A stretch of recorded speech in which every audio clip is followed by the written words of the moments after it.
11 की ये बात है सन 1911 की, जब करीब 500 सालों से दिल्ली का तख्त राजपूतों और चौहानों के राज में फल फूल रहा था। पर एक दिन एक टर्किश राजा मोहम्मद घोरी की नजर इस आबाद शहर पर पड़ती है और फिर वो इसे हासिल करना ही अपने जिंदगी का इकलौता मकसद बना लेता है। वो अपनी लाखों की सेना लेकर दिल्ली पर आक्रमण कर देता है, पर हमारे राजा उसे बुरी तरीके से हरा कर भगा देते हैं। पर ना तो वो जानते थे और ना ही पूरा देश ये जानता था कि मोहम्मद घोरी ही वो इंसान बनने वाला है जो भारत की इतिहास की रुख हमेशा हमेशा के लिए बदल के रख देगा। वो फिर से एक बार 1192 में दिल्ली में हमला करता है और इस बार टेरेन की लड़ाई में वो पृथ्वीराज चौहान से जीतकर दिल्ली को हासिल कर लेता है। और फिर उसके बाद क्या होता है? और यहाँ पर एक सवाल भी उठता है कि आखिर पांडवा से लेकर मुगलों और मुगलों से लेकर मंगोल्स तक हर कोई दिल्ली के तख्त के पीछे क्यों पड़े थे? आखिर ये इतना जरूरी क्यों था कि इसे पाने की चाह में एक बेटा अपने सगे बाप को मारने से भी नहीं कतराता? हेलो फ्रेंड्स, से लेकर 12वीं सदी तक दिल्ली के तख्त पर 50 से भी ज्यादा अलग अलग राजवंश के राजा बैठ चुके हैं, कुछ धोखेबाजी से तो कुछ अपनों का खून बहा के। पर आखिर ये जुनून सिर्फ दिल्ली के लिए है क्यों? इन सभी सवालों के जवाब जानने के लिए आइए डूबते हैं हमारे अतीत में, जानते हैं दिल्ली सल्तनत के खूनी इतिहास की बात किसी फिल्मी कहानी से कम नहीं हुई थी। ये एक ऐसी कहानी है जहाँ दिल्ली का सबसे पहला सुल्तान असल में पहले गुलाम हुआ करता था और उसी ने बीज बोया एक ऐसे राजवंश का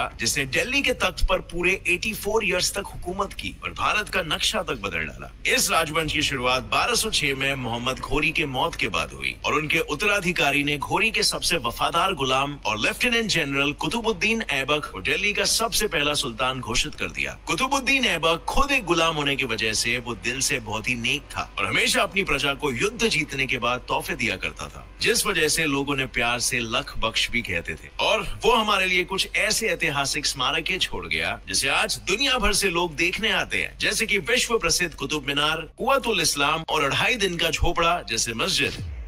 काफी खुशहाली में उनका राज्य चल रहा था, पर बस सिर्फ 5 साल राज करने के बाद 1210 में ऐबक की पोलो खेलते वक्त घोड़े से गिरकर मौत हो गई। इसके बाद 1211 में उनके दामाद शमसुद्दीन इल्तुतमिश ने गद्दी संभालना शुरू कर दिया। अब अगर देखा जाए ना तो सही मायने में दिल्ली सल्तनत की शुरुआत इल्तुतमिश ने ही की थी, क्योंकि इन्होंने अपने राज के दौरान अपनी राजधानी लाहौर से हटाकर दिल्ली बना दिया, जो कि एक काफी मेजर चेंज था। एंड ऑब्वियसली दिल्ली सल्तनत की हम बात कर रहे हैं तो दिल्ली तो आना ही है। पर इल्तुतमिश अपने ससुर की तरह अपने राज्य को और बढ़ाने के बारे में नहीं सोचता, बल्कि उनका ज्यादा ध्यान उनके राज्य में चल रहे समस्याओं को सुलझाने में रहता था। एक्सपेंशन नहीं बल्कि सैटिस्फैक्शन और कंटेंटमेंट में वो फोकस करते हैं। पर भले ही उन्होंने दूसरे राज्यों पर हमला नहीं किया हो, वो किसी और को अपने राज्य पर हमला करने का मौका भी नहीं देते थे। इनफैक्ट इतिहास में सबसे ज्यादा उनको गेंगिस खान को इंडिया पर आक्रमण करने से रोकने के लिए जाना जाता है। और गेंगिस खान कितना ही क्रूर रूलर था ये तो आप जानते ही होंगे। आपकी भलाई के लिए बहुत सारे कंस्ट्रक्टिव बदलाव लाने के लिए भी जाना जाता है, जैसे फॉर एग्जांपल चालीसा या चाहलगनी को बनाने के लिए, जो उस समय आज के काउंसिल ऑफ मिनिस्टर्स की तरह काम करता था। उसके कोर्ट में 40 मंत्रिमंडल बैठते थे जो राज्य के इंपॉर्टेंट डिसीजंस लेने में सुल्तान को सलाह मशवरा देते थे। इतना ही नहीं, साथ में अपनी फौज के लिए उन्होंने इक्ता सिस्टम भी बनाया था, जहां हर सैनिक को उनके पोजीशन के हिसाब से पगार मिलती थी।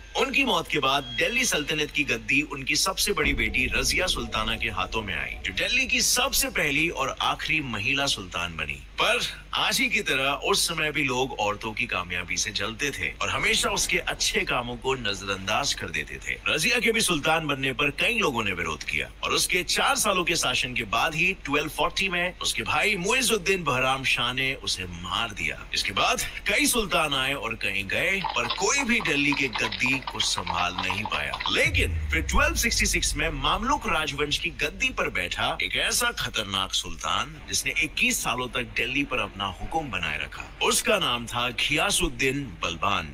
बलबान ने आते ही इल्तुतमिश के चालीसा सिस्टम को हटाकर हर राज्य में अपने जासूसों को तैनात कर दिया और एक बहुत ही ताकतवर सेना खड़ी कर दी। बलबान खुद को बस सुल्तान ही नहीं बल्कि जिले इलाही यानी भगवान मानता था और जो भी उसके खिलाफ जाता मानो उसकी मौत निश्चित हो जाती थी। पर फिर भी बलबान 1287 में मंगोलों को भारत आने से नहीं रोक पाया। उन मंगोलों को जिनको बलबान के पूर्वजों ने इतने सालों से भारत के बाहर रोक कर रखा था। कुछ सालों बाद ही बलबान की मौत के बाद उनके 17 साल के पोते मोइजुद्दीन कैकाबाद को नया सुल्तान बनाया गया। पर वो इतने कमजोर और कायर थे कि उन्हें दिल के दौरे से कमजोरी आने पर उनके जागीरदार जलालुद्दीन फिरोज खलजी ने उस मौके का फायदा उठा के 1290 में उन्हें मार डाला। मोइजुद्दीन कैकाबाद तो मर चुके थे और उनका बेटा बस सिर्फ 3 साल का था, और ऐसे में फिरोज खलजी ने तख्त को छीन लिया, मामलुक राजवंश का अंत कर दिया और दिल्ली पर अब लहराने लगा खलजी सल्तनत का परछाम।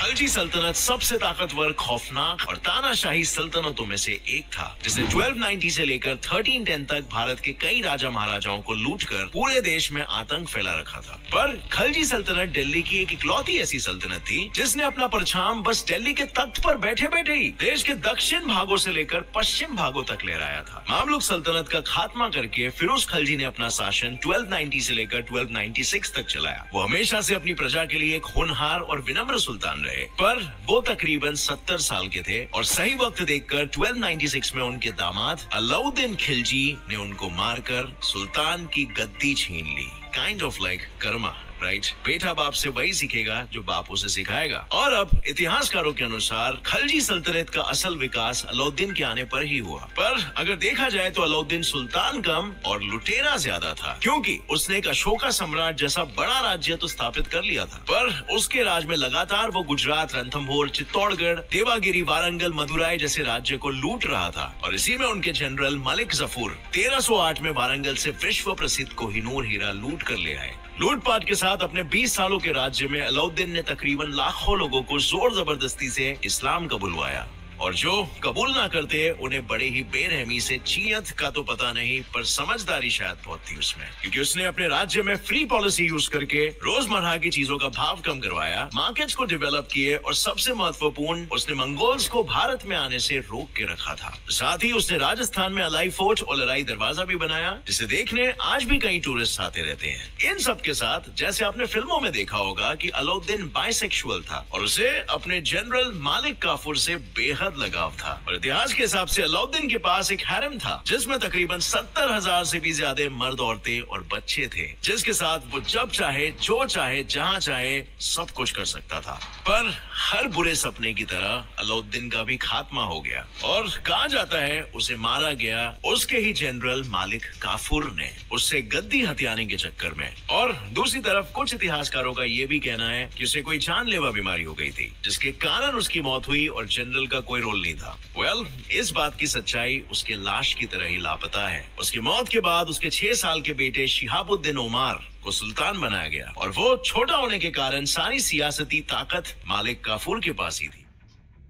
पर अलाउद्दीन के बेटे कुतुबुद्दीन मुबारक शाह और मंत्रियों को ये मंजूर नहीं था, और इसीलिए उन्होंने एक षड्यंत्र रचा और मालिक काफूर को मौत के घाट उतार डाला, और अपने छोटे भाई को हटाकर मुबारक शाह खुद सुल्तान बन गया। पर मुबारक शाह अपने पिताजी से एक कदम आगे निकला। वो सुल्तान बनते ही पूरे समय दारू पी के या नशे में ही होता, और पूरे समय लड़कियों की तरह तैयार होकर या तो पूरी तरीके से नंगे होकर ये महल में घुमा करता। और ये सब देखकर सबको ये समझ आ गया था कि सुल्तान बनने के कोई लायक नहीं है, और फिर 1330 में वो अपने जनरल खुसराव खान के हाथों मारा गया। पर मुबारक शाह ने अपने होकर ये महल में घुमा करता, और ये सब देखकर सबको ये समझ आ गया था कि सुल्तान बनने के कोई लायक नहीं है, और फिर 1330 में वो अपने जनरल खुसराव खान के हाथों मारा गया। पर मुबारक शाह ने अपने राज में कुछ बदलाव किए थे, जहाँ उसने गाजी मलिक को पंजाब का जागीरदार बनाया था, जिसने आगे चलकर खुसराव खान का कत्ल कर डाला, और इससे खलजी सल्तनत का नामो निशान मिटा के वो तुगलक सुल्तनत का पहला शासक बन गया। इस सल्तनत ने दिल्ली पर सबसे ज्यादा राज किया, 1320 से 1414 तक, यानी पूरे 94 ईयर्स। और इसी सल्तनत का हिस्सा थे इतिहास के सबसे मशहूर और हमेशा कंफ्यूज रहने वाले सुल्तान, जिनका नाम था मोहम्मद बिन तुगलक।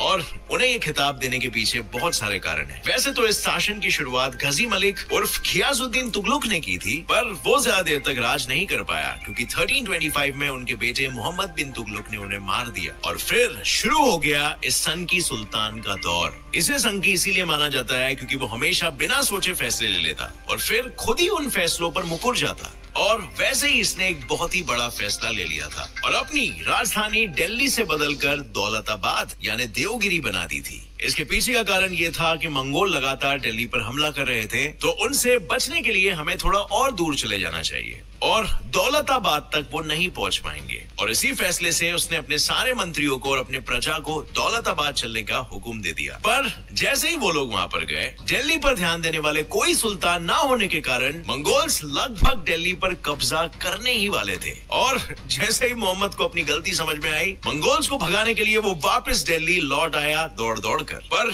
इस चक्कर में उसके राज्य का बहुत बड़ा नुकसान हो गया और माइग्रेशन के वक्त कई लोग बेमौत मारे गए और जो दिल्ली कभी इतना संपन्न और अमीर हुआ करता था, वो अब गरीबी में जी रहा था। पर इनका सनकीपना यहाँ पर खत्म नहीं होता है। कम पैसे खर्च हो इसीलिए उसने सोने चांदी के सिक्कों के बजाय पित्तल के सिक्के बनाने शुरू कर दिए और पित्तल सस्ता होने के कारण लोग नकली सिक्के बनाने लग गए। तो मोहम्मद ने फिर से सोने चांदी के सिक्के बनाना शुरू कर दिया और इतना ही नहीं बल्कि मौत के वक्त भी उसने मुस्कुराते हुए अपनी प्रजा से ये कहा, सुल्तान को अवाम से आजादी मिली और अवाम को सुल्तान से।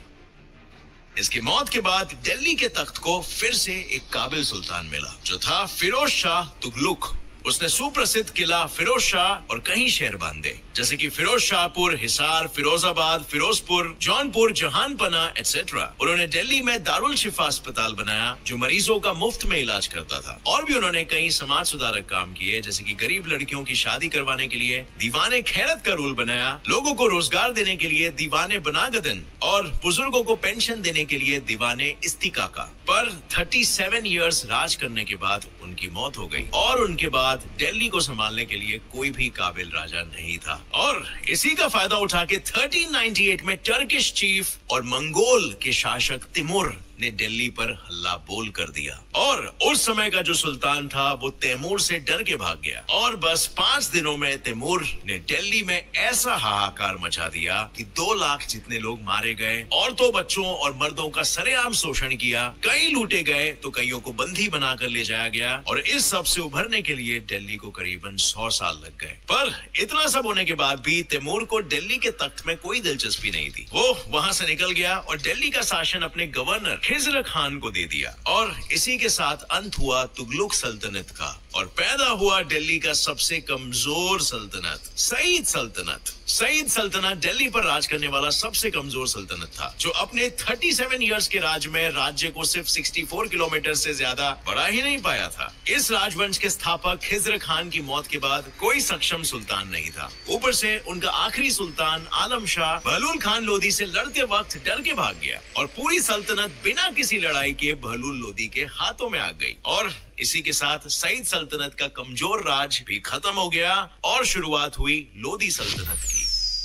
लोदी सल्तनत ना सिर्फ बिना लड़ाई के सियासी गद्दी जीतने वाली पहली सल्तनत थी बल्कि सारे सल्तनत टर्किश होने के कारण ये दिल्ली पर राज करने वाली पहली अफगानी सल्तनत थी। इनके पहले सुल्तान बहलूल लोदी की मौत के बाद इस राजवंश में एक ही काबिल सुल्तान था, उनका बेटा सिकंदर लोदी, जिसने आगरा का सुंदर शहर बनाया और फिर उसे ही अपनी राजधानी भी बना दी। सिकंदर लोदी ने काफी अच्छे बदलाव भी लाए धर्म में। पर इनका बेटा इब्राहिम लोदी जो आखिरी सुल्तान बना, उसके गुस्सैल और घमंडी स्वभाव की वजह से उसके सारे मंत्री उससे नफरत करते थे क्योंकि बस सिर्फ शक के आधार पर वो अपने मंत्रियों का कत्ल कर देता था। उसके इसी स्वभाव की वजह से इब्राहिम के गवर्नर दौलत खान और चाचा अलाउद्दीन ने काबुल के शासक बाबर को भारत आने का न्योता दिया और कहा कि वो इब्राहिम को हराकर दिल्ली का तख्त उससे छीन ले। और फिर क्या, बाबर 1526 में इब्राहिम के खिलाफ पानीपत की लड़ाई जीत गया और उसी के साथ लोदी साम्राज्य का भी सूरज ढल गया और पूरे देश पर छा गई एक ऐसे सूरज की रोशनी जो आने वाले कई 100 साल हम पर राज करेगी। मैं बात कर रहा हूँ द मुगल सल्तनत की।